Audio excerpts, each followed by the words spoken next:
अरे दीक्षा बेटा, तुम अभी तक तैयार नहीं हुई? मम्मा, मैं आपके पास नहीं रह सकती क्या? शादी करना ज़रूरी थोड़ी ना है। बेटा, लड़कियां तो पराया धन होती हैं, उन्हें तो दूसरे घर जाना ही होता है। अब मुझे भी तो तुम्हारे पापा शादी करके ही लाए थे ना। लेकिन मम्मा। बेटा टेंशन मत लो, आपके पापा ने देखा है उसको, लड़का बिजनेसमैन है, तुम्हें बहुत खुश रखेगा। देखना, तुम्हारी शादी भी हम धूमधाम से करेंगे, तेरे चाचा जी की तरह नहीं, जिन्होंने अपनी बेटी की शादी में कुछ भी नहीं दिया था। चलो अब उठो और जल्दी से तैयार हो जाओ, लड़के वाले आते ही होंगे।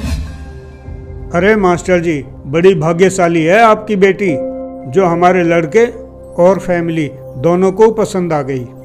इससे पहले ना जाने कितनी लड़कियां देखी इसने, पर इसे कोई पसंद ही नहीं आई आज से पहले। बड़ी ही समझदार और संस्कारों वाली है हमारी बेटी। हमारा बेटा भी किसी मामले में कम नहीं है, लाखों में एक है हमारा लाल जी। ये तो और भी अच्छी बात है। वाह भाई वाह, दोनों ही बच्चे पढ़े लिखे और संस्कारी हैं। इससे बड़ी खुशी की बात और क्या होगी हमारे लिए। तो फिर देर किस बात की, कुंडलियां मिलवाकर शुभ मुहूर्त निकलवाइए। जी बिल्कुल। अच्छा तो मास्टर जी, बच्ची से पूछ के बता देना, चलते हैं।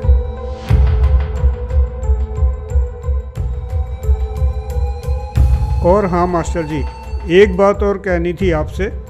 वैसे तो हमारी कोई डिमांड है नहीं, आपने हमारा स्टेटस तो देखा ही है, उसका जरूर ध्यान रखना, क्योंकि लोग हमसे कुछ ज़्यादा की उम्मीद रखते हैं।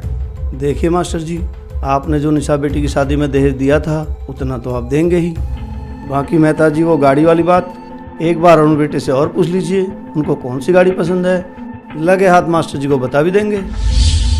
अरे वो तो मास्टर जी देख ही लेंगे। बाकी मास्टर जी, लेने से पहले एक बार पूछ जरूर लेना। जी मेहता जी जरूर, हम अपनी हैसियत से भी कुछ ज्यादा करने की कोशिश करेंगे। अच्छा तो ठीक है मास्टर जी, चलते हैं। नहीं नहीं भाई साहब, खाना तो तैयार है, आप खा के ही जाइए। अरे नहीं नहीं जी, माफ करना, आज हम जल्दी में हैं, किसी रिश्तेदार के यहाँ जाना है, फिर कभी। देखिए मास्टर जी, आपने जो निशा बेटी की शादी में दहेज दिया था उतना तो आप देंगे ही। बाकी मेहता जी, वो गाड़ी वाली बात एक बार अरुण बेटे से और पूछ लीजिए, उनको कौन सी गाड़ी पसंद है।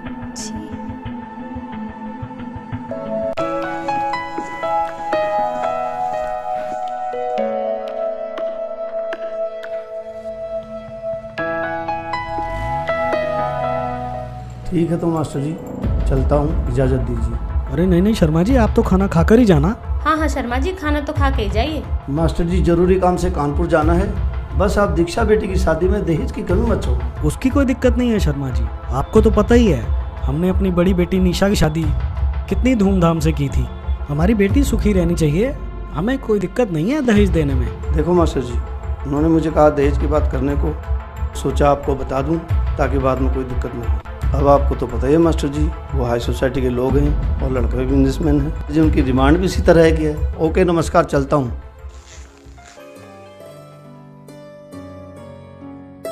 अरे बेटा, अब क्या हुआ तुम्हें?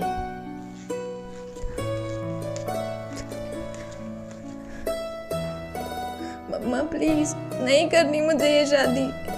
अरे बेटा, तुम्हें तो खुश होना चाहिए, कितना अच्छा परिवार मिला है तुम्हें। जैसे निशा बेटी की शादी धूमधाम से हुई है, वैसे ही तुम्हारी शादी भी हाई सोसाइटी में होगी, तुम्हारी बहन निशा की तरह। हाँ मम्मा, ऐसी जगह शादी कर दो कि मैं भी रोज रोज मरने की सोचूं दीदी की तरह। दीक्षा बेटा, ये क्या बोल रहे हो आप? मरने की बात और निशा के मन में हो नहीं सकता। हाई सोसाइटी में शादी हुई है उसकी, बढ़िया घर बार है, भला वो क्यों सोचेगी ऐसा? बेटा सच सच बताओ, बात क्या है? हाँ हाँ दीक्षा, बोलो बेटा बोलो। पापा, जिन्हें आप हाई सोसाइटी के और अच्छे व्यक्ति मानते हो, वो एक नंबर के घटिया और लालची लोग हैं। मैं जब पिछले महीने निशा दीदी के घर गई थी तो मैंने देखा। अरे दीक्षा, दीक्षा तू? हाँ दीदी, मैं। और कैसे हो आप? मैं ठीक हूँ, तू कैसी है? बस बिल्कुल ठीक। अंदर आजा। पता है, मम्मा तो मना कर रही थी कि अकेली कहाँ जाएगी, लेकिन मैं मानी ही नहीं। अरे रूपाली जी, हमारी बहू तो कैश, ज्वेलरी, फर्नीचर सब कुछ लेकर आई है। अच्छा, तब तो आपकी मौज हो गई होगी सुनीता जी। हाँ रूपाली जी, जब से हमारे घर बहू आई है हमारी तो मौज हो गई है। आप बताइए। अरे क्या बताएं सुनीता जी, हमारे घर तो ऐसी अभागन आई है कि अपने घर से तो कुछ लाई नहीं। शादी में तो कह रहे थे उम्मीद से ज्यादा देंगे, मगर दिया ही क्या, एक छोटी सी गाड़ी, थोड़ा सा कैश और कुछ ज्वेलरी देकर अपने घर का बोझ हमारे सर पर मढ़ दिया। लो, महारानी की बहन आई हैं।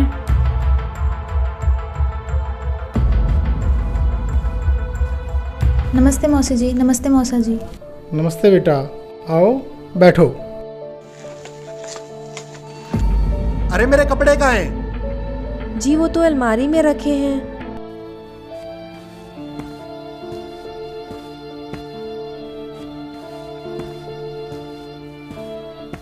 अरे अभी तक कपड़े प्रेस नहीं किए, तुमसे कोई काम ठीक से नहीं होता। अब मैं बाहर क्या पहन कर जाऊं? जी अभी करती हूँ।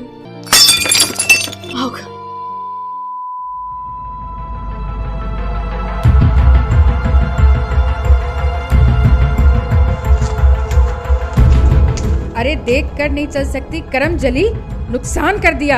ध्यान कहाँ रहता है तेरा? अरे इसके तो रोज के यही काम है। मेरी किस्मत ही खराब है जो ऐसी वाइफ मिली। नुकसान करने में सबसे आगे और काम करने में।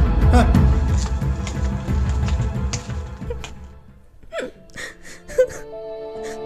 दीक्षा बेटा, काम करने के तरीके से पता लगता है कैसे संस्कार मिले हैं इसको। विक्रम के बहुत रिश्ते आए थे। जी बिल्कुल, हमारी तो मती मारी गई थी, विक्रम को ये पसंद आई।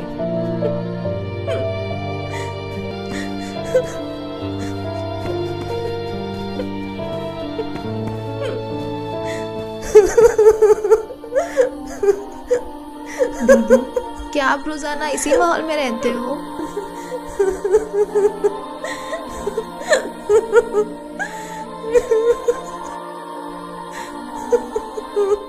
मैं क्या बताऊं दीक्षा, मैं अपनी तरफ से हर कोशिश करती हूँ इन सबको खुश रखने की।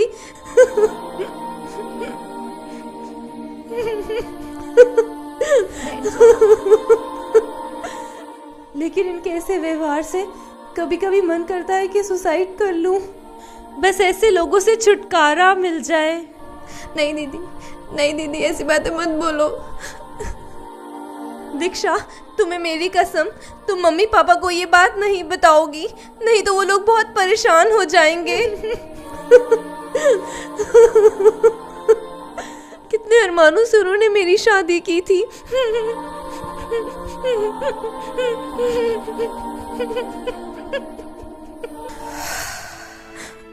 हाँ तो पापा जी, क्या ही नहीं कहते हाई सोसाइटी के एजुकेटेड लोग, जिनके अंदर इंसानियत नाम की चीज नहीं होती। छी, बाहर में जाए ऐसी सोसाइटी। बस दीक्षा, बस करो।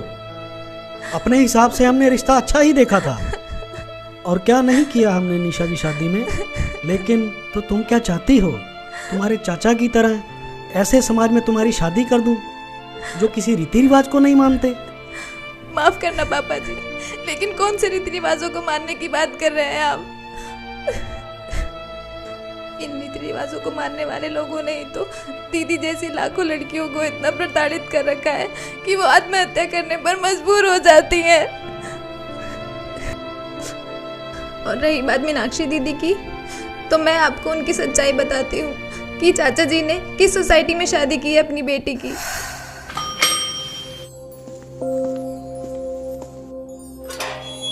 अरे दीक्षा बेटा। जी नमस्ते मौसी जी। नमस्ते बेटा, आओ आओ आओ बेटा आओ।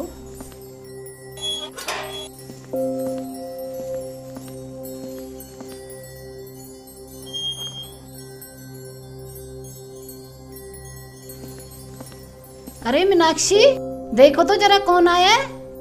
बेटा बैठो।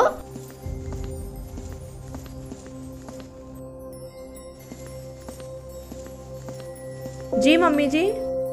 अरे दीक्षा तुम? हाँ दीदी, मैं। और कैसे हो आप? मैं बिल्कुल ठीक हूँ, तू अपनी सुना? एकदम फर्स्ट क्लास। और घर पर सब कैसे हैं? ताऊ जी, ताई जी? सब एकदम ठीक है। आ जाओ बैठो। तूने तो मुझे सरप्राइज ही कर दिया बगैर बताए आकर। अरे मम्मी जी आप बैठिए, आप बैठो, आ जाओ।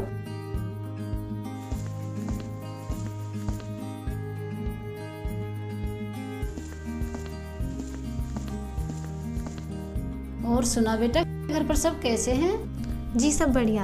आप बताओ, आप कैसे हो? बस बेटा परमात्मा ने मौज कर रखी है। मीनाक्षी देखना बेटा गेट पर कौन है। जी मम्मी जी, देखती हूँ।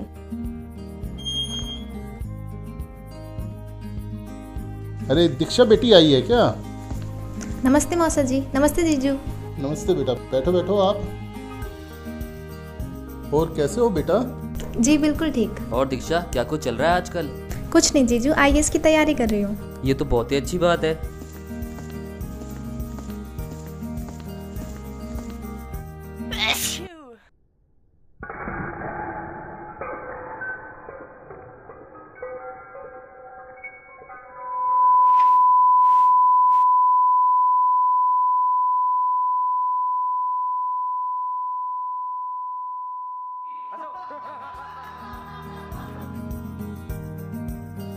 कोई नहीं बेटा, हो जाता है, इसे मैं साफ कर देती हूँ, आप और ले आओ।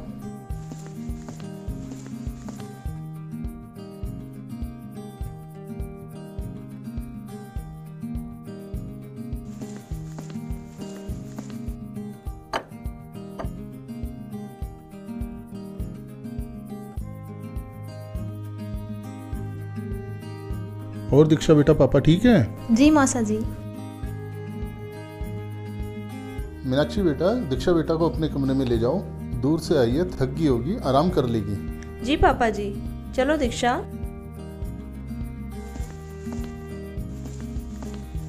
आओ बैठो। और सुना दीक्षा, तेरी पढ़ाई कैसी चल रही है? बिल्कुल ठीक दीदी।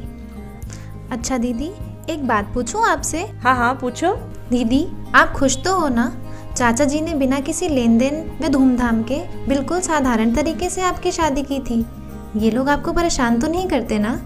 बिल्कुल नहीं दीक्षा, बल्कि इस घर में आकर तो मुझे एहसास हुआ कि यहाँ बहू को भी बेटी जैसा प्यार मिलता है। लाखों रुपए खर्च करने के बाद भी ऐसा समाज, ऐसा परिवार नहीं मिलता। और हाँ, ऐसा नहीं कि पापा ने कुछ देना नहीं चाहा, वो तो पहले से ही मेरी शादी में बहुत कुछ देना चाहते थे, लेकिन इनकी फैमिली ने दहेज के लिए साफ मना कर दिया कि हमें कुछ नहीं चाहिए। ओह अच्छा। पहले तो हमें लगा कि ये लोग वैसे ही मना कर रहे हैं, दहेज तो देना ही है, लेकिन फिर हमें पता चला कि संत रामपाल जी के शिष्य हैं और दहेज लेना उन्होंने मना कर रखा है। फिर उन्होंने हमें एक बुक दी, जीने की राह, और कहा कि हम अपने संत रामपाल जी के नियमों को नहीं तोड़ सकते। फिर पापा जी ने भी हाँ करनी पड़ी। अच्छा दीदी एक बात बताओ, क्या आपने भी संत जी से नाम दीक्षा ले ली? हाँ दीक्षा, अब मैंने भी संत रामपाल जी से नाम ले लिया है। दीक्षा, शादी के बाद तेरे जीजू ने मुझे बताया कि संत रामपाल जी क्या ज्ञान बताते हैं। इसके बाद उन्होंने मुझे एक बुक दी, जीने की राह, और कहा इसे पढ़िए। और उन्होंने कहा उनके सत्संग सुनिए और उनके बारे में जितना सर्च करना चाहो करो, और जब आपको लगे कि वह सही हैं, तब आप भी नाम ले लेना। अच्छा दीक्षा, यकीन मानना, जब मैंने संत रामपाल जी का ज्ञान सुना तो मुझे जो भी लगे गुरु मंडलेश्वर, शंकराचार्य, उनसे मैंने संत रामपाल जी के ज्ञान को कंपेयर किया। तब मुझे पता लगा कि हाँ, वाकई में संत Rampal ji right way of worship बताते हैं, जिसे वो सभी धर्म ग्रंथों से प्रमाणित करके दिखाते हैं। लेकिन दीदी, आपको तो शुरू से ये बाबा वगैरह पसंद नहीं थे, तो फिर?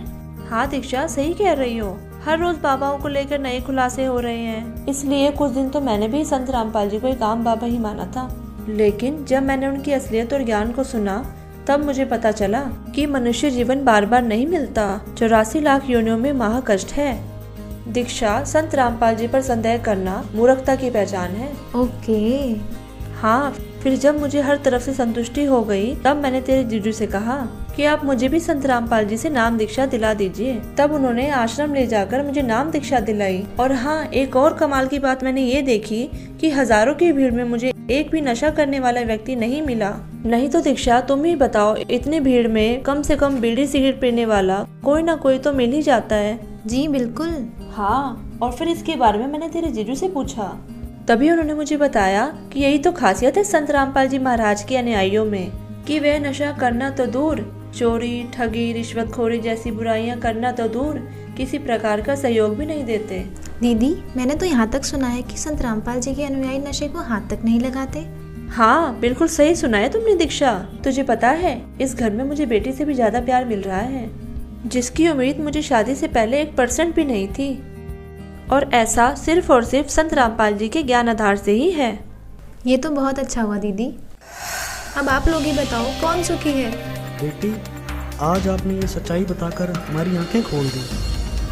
हमने तो कभी सोचा भी नहीं था कि संत रामपाल जी के ज्ञान आधार से इतना स्वच्छ समाज बन रहा है। हाँ दीक्षा बेटा, हमने तो मीडिया के माध्यम से संत रामपाल जी महाराज के बारे में हमेशा गलत ही सुना था, लेकिन वो तो सच्चे संत हैं।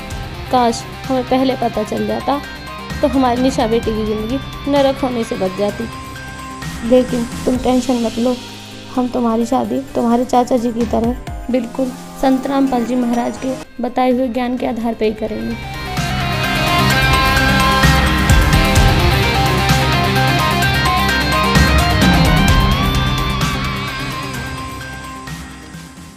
तो परमात्मा की शरण में आने के बाद वही विवाह आज आप देख रहे हो, उस परमेश्वर की कृपा से परमात्मा ने हमारा ज्ञान हटा दिया। यहाँ पर बच्चों का विवाह करा दिया जाता है और 5-7 भगत उनके रिश्तेदार आते हैं, घर वाले, और यहाँ आश्रम में उनका 10 रुपये खर्च नहीं होता। सिंपल रोटी जो रोज हम बनाते हैं वही खाएंगे। ये ड्रामाबाजी हमने नहीं करनी। बच्चों का संयोग परमात्मा जोड़ता है। हमारे इस नाटकबाजी से विवाह नहीं होता। विवाह तो मालिक ने कर रखा होता है और वचन से बच्चे एक दूसरे से जोड़े जाते हैं। जो लाखों रुपए में विवाह हुआ करता था, यहाँ वो फ्री ऑफ कॉस्ट हो रहा है। तो संस्कार चेंज कर दिए परमात्मा ने, वो हमारा लेन देन खत्म कर दिया और एक न्यारी उमंग होती है ऐसे सिंपल ब्याह करने में। तो पुण्यात्माओं, जिनके संतान नहीं है और ये भक्ति मार्ग जिनको मिल गया, उनको विश्वास भगवान पर हो गया कि जो मालिक कहता वो सही है, उनका कल्याण तो होया पड़ा है। और दूसरे जिनकी दृढ़ विश्वास मालिक पर हो गया, संतान भी है, बच्चा ने भी लाओ लाइन पर, कल्याण उनका भी गारंटेड है। इसलिए इस काल की व्यवस्था से अपने विचारों को ऊंचा उठाओ, परमात्मा पर विश्वास रखो। जो वो करते हैं वो सही करते हैं। मानुष जन्म पाए कर नहीं रटे हरि नाम, जैसे कुआं जल बिना फिर बनवाया क्या काम। दोस्तों, आपने देखा कि जब दीक्षा संत रामपाल जी महाराज से नाम उपदेशी परिवार में जाती है तो ये देखकर हैरान हो जाती है कि देश में ऐसे भी परिवार हैं जो दहेज लेना पाप समझते हैं। कठोर से कठोर कानून बनाने के बाद भी सरकार की नीतियां दहेज लोभियों के सामने बोनी प्रतीत हो रही हैं। लाखों परिवारों को इस दहेज रूपी राक्षस ने बर्बाद कर दिया। संत रामपाल जी महाराज के आध्यात्मिक ज्ञान से दहेज जैसी बुराई ही नहीं बल्कि अन्य बुराइयों का भी अंत होता जा रहा है। दोस्तों, संत रामपाल जी महाराज के भक्ति नियमों पर चलते हुए इनके शिष्यों ने एक मिसाल कायम की है कि न तो दहेज लेंगे और न ही दहेज देंगे। संत रामपाल जी के इस नियम पर चलते हुए एक खुशहाल और सभ्य समाज तैयार हो रहा है। लाखों शादियां बिना दहेज, बिना बाहरी आडंबर के हो रही हैं, जिससे समाज में सुख और शांति स्थापित हो रही है।